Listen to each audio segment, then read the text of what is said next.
بسم اللہ الرحمن الرحیم۔ السلام علیکم۔ آج ہم پاکستان اسٹڈی مطالعہ پاکستان جو ہے گریڈ 12 کے لیے 12ویں کلاس کے لیے جو ہماری مطالعہ پاکستان کی بک اردو میں ہے، یہ آپ اس کا فرنٹ پیج دیکھ سکتے ہیں۔ یہ نیو بک ہے نیشنل بک فاؤنڈیشن کی طرف سے فیڈرل بورڈ کے لیے۔ آج ہم اس کا پہلا چیپٹر یعنی کہ یونٹ نمبر 1 جو ہے وہ ڈسکس کریں گے۔ ایک نظر ہم اس کے جو مضامین کی فہرست ہے اس پہ ڈالتے ہیں۔ اس کے ٹوٹل 6 حصے ہیں۔ حصہ اول ہے، اس میں 2 باب ہیں، باب اول اور باب دوم، اور حصہ دوم ہے، اس میں بھی 2 باب ہیں، سرزمین پاکستان اور ماحولیاتی خطرہ، قدرتی نباتات اور پاکستان کے جنگلات۔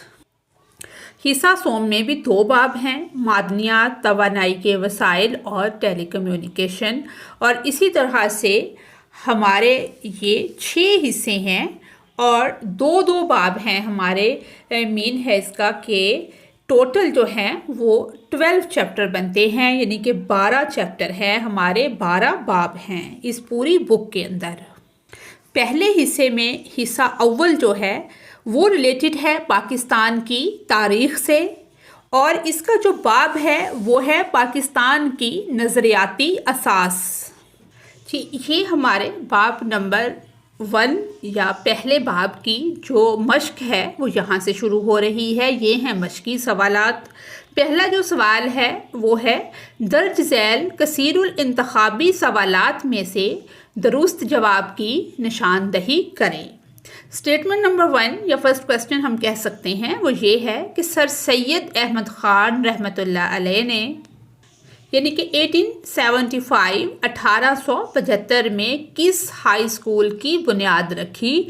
تو اس کی جو کریکٹ اسٹیٹمنٹ ہے یا بیسٹ اسٹیٹمنٹ ہے آنسر میں وہ یہ ہے محمدن اینگلو اورینٹل۔ تو سیکنڈ اسٹیٹمنٹ ہے ہماری 1905 میں بنگال کی تقسیم کس وائس رائے کے دور میں ہوئی؟ تو صحیح جواب ہے لارڈ کرزن۔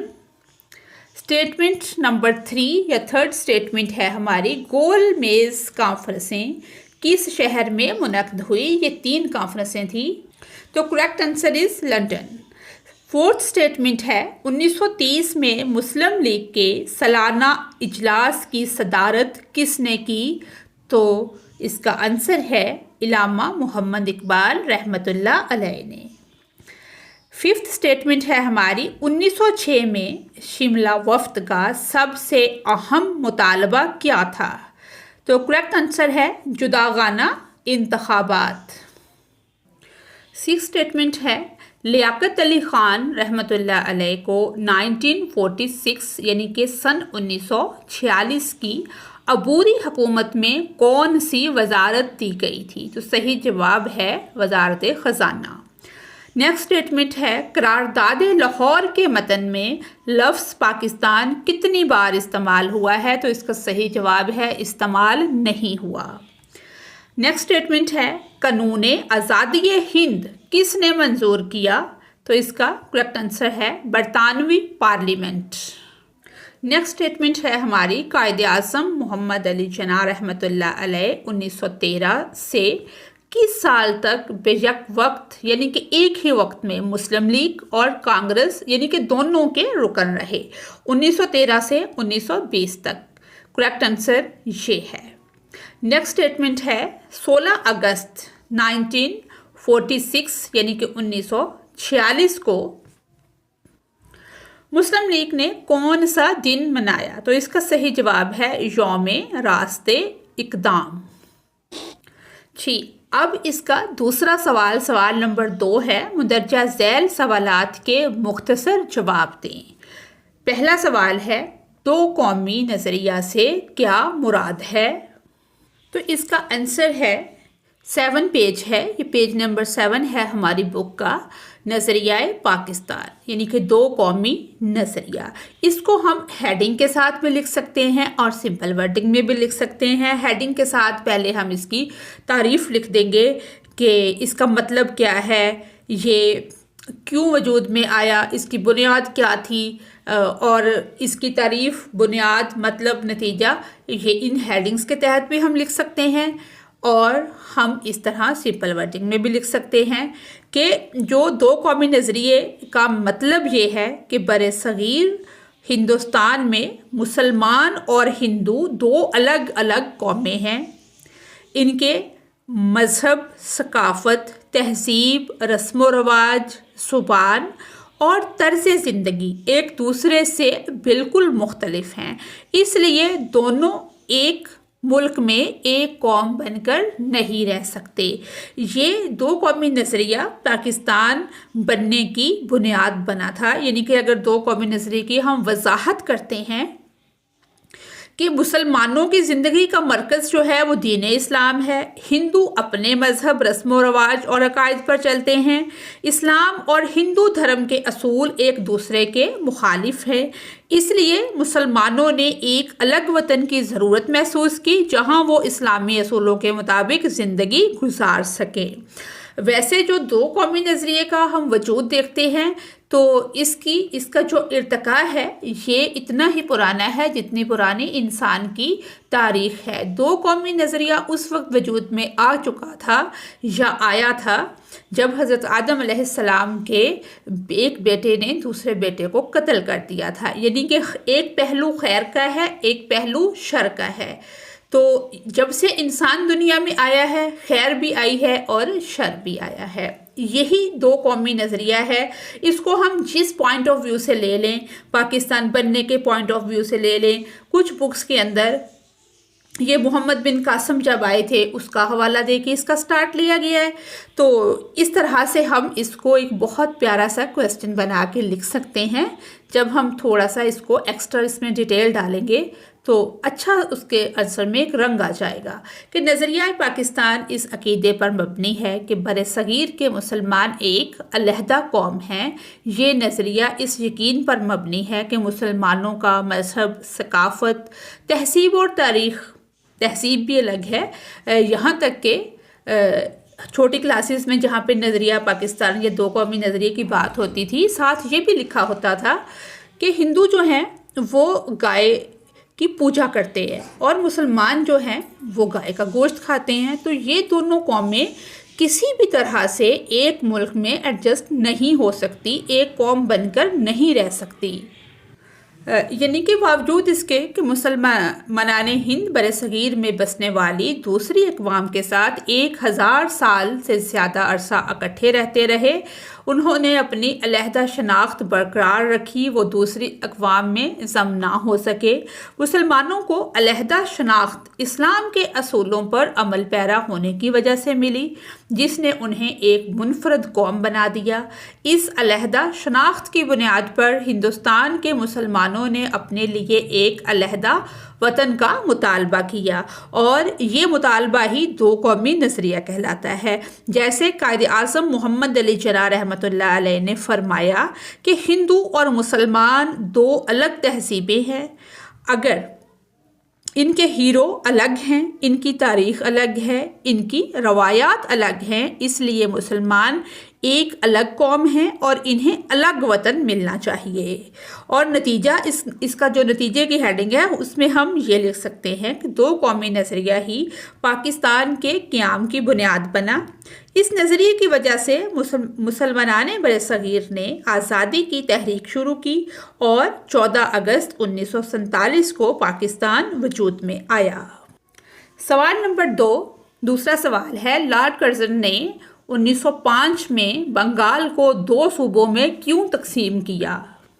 تو اس کا آنسر ہے تقسیم بنگال، یہ پیج ہے 11، یہ آپ دیکھ سکتے ہیں 11 پیج نمبر ہے۔ یہاں سے اس کا آنسر بنتا ہے کہ کچھ انتظامی وجوہات تھی جس کی وجہ سے صوبہ بہت بڑا تھا، اور اس سے کیا ہوا، کارکردگی بہتر ہو گئی، اور مسلمان جو تھے، جو مسلم اکثریتی علاقے تھے وہ الگ کر دیے گئے، مسلم فوائد اس سے حاصل ہوئے، اور سیاسی محرک بھی تھے کچھ اس کے پیچھے۔ یعنی کہ لارڈ کرزن نے 1905 میں بنگال کو 2 صوبوں مشرقی بنگال اور مغربی بنگال میں تقسیم کیا۔ یہ تقسیم خالص انتظامی بنیادوں پر کی گئی تھی، کیونکہ صوبہ کیا تھا، بہت وسیع تھا اور ذرائع رسل و رسائل جو تھے اتنے ناقص تھے کہ گورنر اپنی عرصہ تعیناتی کے دوران پورے صوبے کا دورہ بھی نہیں کر سکتا تھا۔ یعنی کہ اس وقت جو آبادی تھی وہ تقریباً 8 کروڑ یعنی کہ 80 ملین تھی، اور اتنے بڑے علاقے کو انتظامی طور پر سنبھالنا مشکل تھا۔ اور انہوں نے یہ تقسیم اس لیے کی تھی کہ صوبے کا انتظام جو ہے وہ آسان ہو جائے اور ترقیاتی کام جو ہیں وہ بہتر طریقے سے ہوں اور انتظامی سہولیات پیدا ہوں۔ لیکن اگر سیاسی پوائنٹ آف ویو سے دیکھا جائے تو اس کا جو اصل مقصد تھا کہ سیاسی پوائنٹ آف ویو سے مسلمانوں اور ہندوؤں میں اختلاف پیدا کرنا اور بنگال میں مسلم اکثریتی علاقے کو ہندو اکثریت والے علاقوں سے الگ کرنا اور مسلمانوں کی سیاسی بیداری کو کمزور کرنا۔ یعنی کہ یہ صوبہ بہت بڑا تھا اور مسلمانوں نے اس تقسیم پر خوشی کا اظہار کیا، کیونکہ مشرقی بنگال میں مسلمان اکثریت میں آ گئے تھے، لیکن بنگال کے ہندوؤں نے اس تقسیم کے خلاف احتجاج شروع کر دیا اور تقسیم کو منسوخ کرنے کے لیے دباؤ ڈالنے لگے۔ کانگریس نے بھی ہندوؤں کا ساتھ دیا اور تنسیخ بنگال کا کہ اس کو ختم کیا جائے، یہ جو تقسیم ہوئی ہے اس کو ختم کر دیا جائے، کرنے کا مطالبہ لوگ کرنے لگے۔ مسلمانوں نے اس دوران شدت سے ایک سیاسی جماعت کی ضرورت محسوس کی جو ان کے حقوق کا تحفظ کر سکے۔ جب اس کی تقسیم ہو گئی تھی تو یہ 2 صوبے بنے تھے، مشرقی بنگال اور آسام، اور دارالحکومت جو تھا وہ ڈھاکہ تھا، اور مغربی بنگال کا جو دارالحکومت تھا وہ کلکتہ تھا۔ یہ ہندو اکثریتی صوبہ تھا جو مغربی بنگال تھا۔ ہندوؤں کا رد عمل جو تھا وہ بائیکاٹ انہوں نے کیا، وہ خوش نہیں تھے اس پر۔ مسلمان حالانکہ خوش تھے، اور پھر اس تقسیم کا خاتمہ بھی 1911 میں برطانوی حکومت نے تقسیم بنگال کو منسوخ کر دیا تھا۔ لیکن اس واقعے سے مسلمانوں نے یہ سبق سیکھا کہ وہ اپنے مفادات کے تحفظ کے لیے الگ سیاسی پلیٹ فارم بنائیں۔ سوال نمبر 3 ہے، مسلم لیگ نے اپنے مقاصد کب اور کیوں تبدیل کیے؟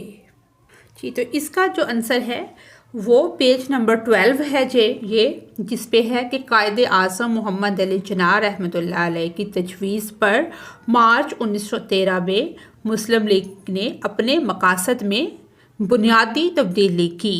یعنی کہ جب اس کا قیام جو تھا مسلم لیگ کا، یہ 1906 میں عمل میں آیا تھا، اور اس کا جو پس منظر تھا ہم اس میں 4 ہیڈنگ دے سکتے ہیں: وقت، پس منظر، تبدیلی، مقصد۔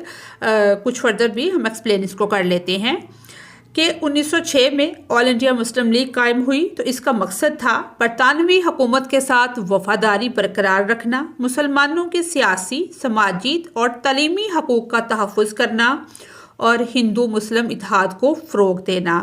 لیکن جب وقت کے ساتھ جو ہندوؤں کا رویہ تھا وہ مسلمانوں کے خلاف ہوتا گیا، ان کے اندر تعصب بہت زیادہ تھا، اور کانگریس نے مسلمانوں کے حقوق کو نظر انداز کرنا شروع کر دیا، تو قائد اعظم نے محسوس کیا کہ یہ صحیح نہیں ہو رہا۔ تو مقاصد میں تبدیلی کی جو وجوہات تھی، یعنی کہ ہندوؤں کا متعصبانہ رویہ کہ ان کے اندر تعصب پایا جاتا تھا، ایک یہ ہم ہیڈنگ لکھ سکتے ہیں کہ مقاصد میں تبدیلی کی جو وجوہات تھی، ہندو مسلم اختلاف میں اضافہ، یہ ہیڈنگ بھی ہم دے سکتے ہیں۔ کانگریس کی متعصب پالیسی کہ کانگریس جو تھی وہ خالصتاً ہندوؤں کی جماعت تھی، اور 2 قومی نظریے کا شعور۔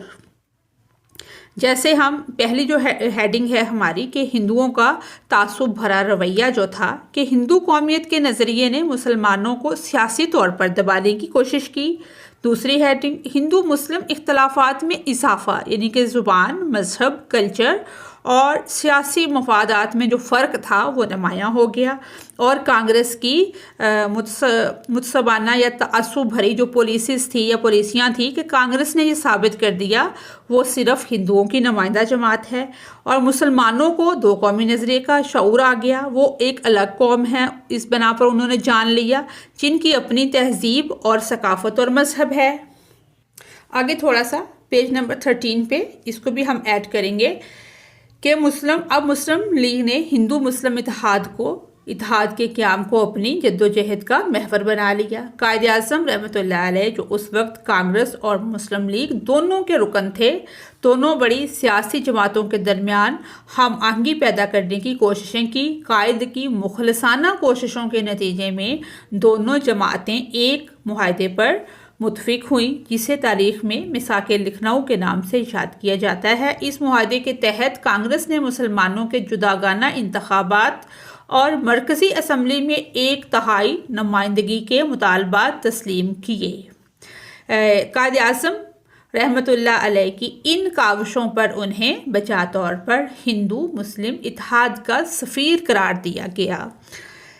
جو نئے مقاصد تھے وہ قرارداد لاہور جب 1940 آئی تھی تو اس میں الگ وطن کا قیام اور اسلامی اصولوں کے مطابق زندگی گزاری جائے، سیاسی، معاشی اور مذہبی حقوق کا تحفظ، یہ سب تھے۔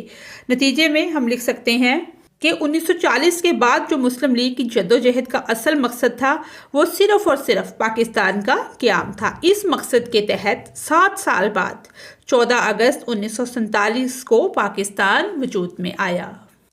سوال نمبر 4 ہے، قائد اعظم نے کابینہ مشن پلان کو کیوں قبول کیا؟ جی، یہ 20 پیج نمبر ہے جس پہ لکھا ہے کابینہ mission plan. Cabinet mission plan جو ہے یہ مارچ 1946 میں برطانوی حکومت نے پیش کیا تھا۔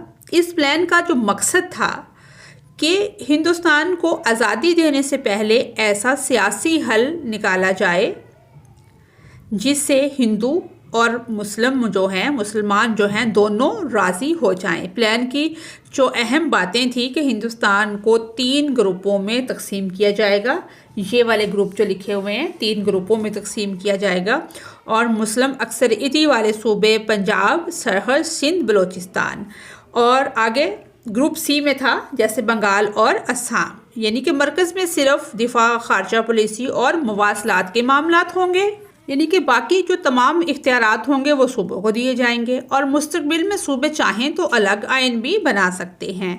اب قائد اعظم نے اس پلان کو قبول کیوں کیا؟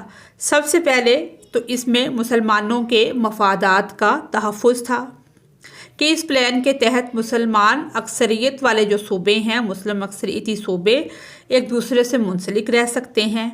دوسرا تھا کہ سیاسی طاقت، اس سے مسلمانوں کو سیاسی طاقت حاصل ہوئی اور پاکستان کے قیام کی راہ ہموار ہوئی۔ اور گروپ بی اور سی کے ذریعے جیسے یہاں لکھا ہوا ہے پاکستانی علاقے واضح ہو گئے تھے کہ کدھر کدھر پاکستان بنے گا اور کہاں تک، یعنی کہ صوبے اس میں شامل ہوں گے، کون کون سے علاقے اس میں شامل ہوں گے۔ قائد اعظم نے سوچا کہ اگر یہ گروپ بن گئے تو مستقبل میں آسانی سے علیحدہ ریاست بنا سکیں گے، یعنی کہ سیاسی بصیرت اور حکمت عملی تھی کہ قائد اعظم نے اس پلان کو سیاسی چال کے طور پر قبول کیا تاکہ دنیا کو دکھایا جا سکے کہ مسلمان امن پسند ہیں اور بات چیت سے حل چاہتے ہیں۔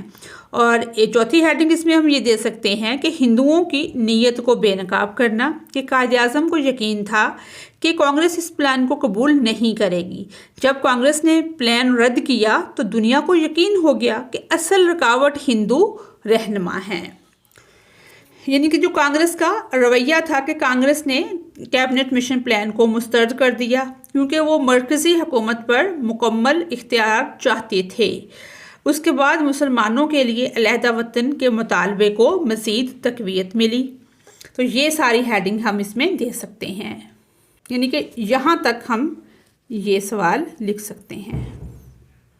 سوال نمبر 5 ہے 1945 یعنی کہ 1945 کی شملہ کانفرنس ناکام کیوں ہوئی؟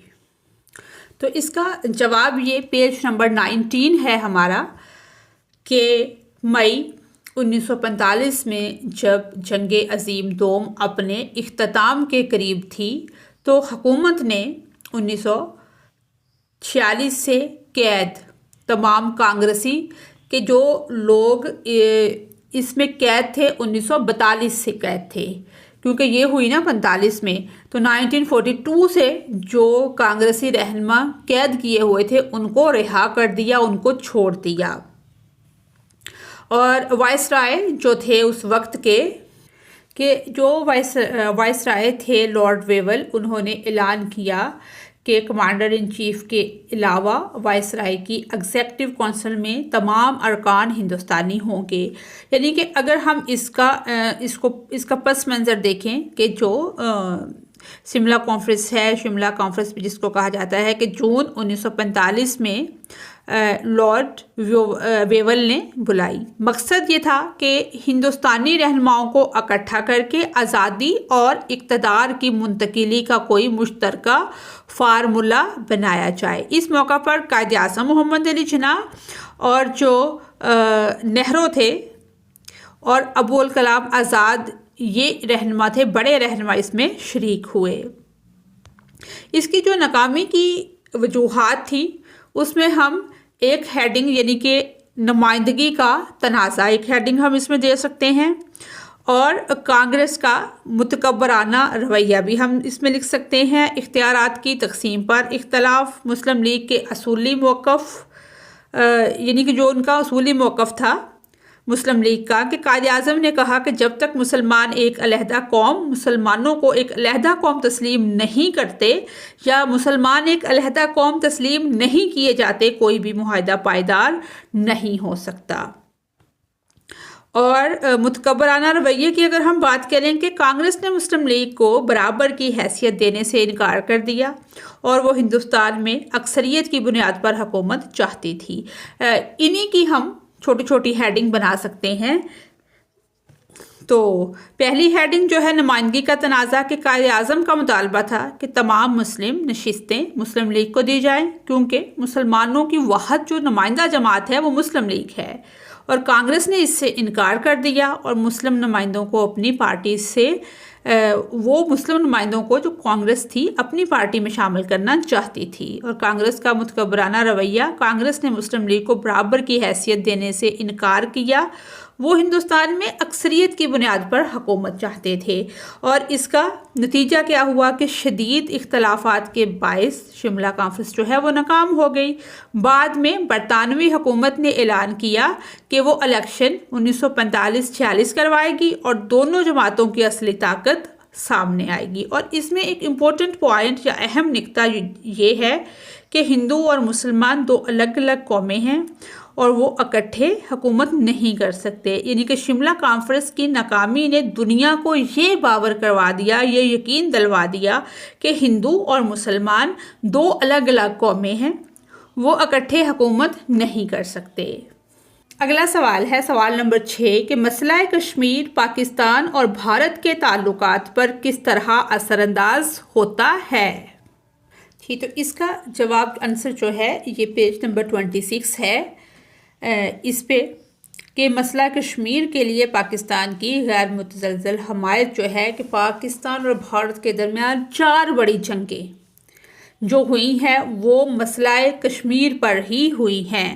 اگر ہم تھوڑا سا اس کا پس منظر بنائیں کہ کشمیر بر صغیر کی تقسیم کے وقت ایک ریاست تھی جس کی آبادی کی اکثریت جو تھی وہ مسلمان تھی، لیکن حکمران ہندو مہاراجا جو ہری سنگھ تھا، اصولی تقسیم ہند کے مطابق کہ اصول تقسیم ہند جو تھا اس کے مطابق وہ ریاستیں جن کی آبادی مسلم اکثریت کی تھی انہیں پاکستان کے ساتھ شامل ہونا چاہیے تھا، مگر بھارت نے طاقت کے ذریعے کشمیر پر قبضہ کر لیا. یہی واقعہ دونوں ملکوں کے درمیان دائمی دشمنی کی بنیاد بنا کہ دائمی جو دشمنی ہے ہمیشہ کی اس کی بنیاد بنا. یہ ہم اس کے پس منظر میں لکھ سکتے ہیں. اس کے بعد ہم یہ ہیڈنگ دیں کہ مسئلہ کشمیر کا پاکستان اور بھارت کے تعلقات پر اثر. سب سے پہلا اثر کیا ہے؟ سیاسی تعلقات میں کشیدگی. یہ فرسٹ ہیڈنگ ہم بنا سکتے ہیں کہ دونوں ممالک کے درمیان اعتماد ختم ہو گیا ہے. کوئی بھی سیاسی یا سفارتی معاہدہ دیر پا ثابت نہیں ہوتا کیونکہ ہر بات کشمیر کے مسئلے پہ آ کر رک جاتی ہے. دوسری ہیڈنگ نمبر 2 جو ہے جنگیں اور دشمنی کہ 1948 1965 اور 1971 کی جنگوں کی اصل وجہ کشمیر ہی ہے. سرحدوں پر اکثر جھڑپیں اور فائرنگ جاری رہتی ہے. تیسری ہیڈنگ ہم معاشی نقصان یہ بنا سکتے ہیں کہ دونوں ملک اپنے وسائل ترقی پر خرچ کرنے کی بجائے دفاعی بجٹ پر خرچ کرتے ہیں، اس سے غربت اور معاشی پسماندگی میں اضافہ ہوتا ہے۔ چوتھی ہیڈنگ ہم یہ بنا سکتے ہیں علاقائی امن میں رکاوٹ، کہ مسئلہ کشمیر کی وجہ سے جنوبی ایشیا میں امن قائم نہیں ہو سکا، ساک جیسی علاقائی تنظیمیں بھی غیر فعال ہو گئیں۔ پانچویں ہیڈنگ ہم اس میں یہ بنا سکتے ہیں عالمی سطح پر تنازع، کشمیر کا مسئلہ اقوام متحدہ میں بھی زیر بحث رہا لیکن ابھی تک کوئی مستقل حل نہیں نکلا۔ پاکستان کے اصولی موقف پر اثر، کہ پاکستان ہمیشہ سے یہ موقف رکھتا ہے کہ کشمیر ایک متنازع علاقہ ہے، اس کا فیصلہ کشمیری عوام کی رائے شماری سے ہونا چاہیے۔ بھارت اس مطالبے کو ماننے سے انکار کرتا ہے۔ نتیجہ اس کا تھوڑا سا ہم لکھ سکتے ہیں کہ مسئلہ کشمیر پاکستان اور بھارت کے درمیان دشمنی، بد اعتمادی اور جنگوں کی بنیادی وجہ ہے۔ جب تک یہ مسئلہ منصفانہ طور پر حل نہیں ہوتا، دونوں ممالک کے درمیان دوستانہ تعلقات ممکن نہیں۔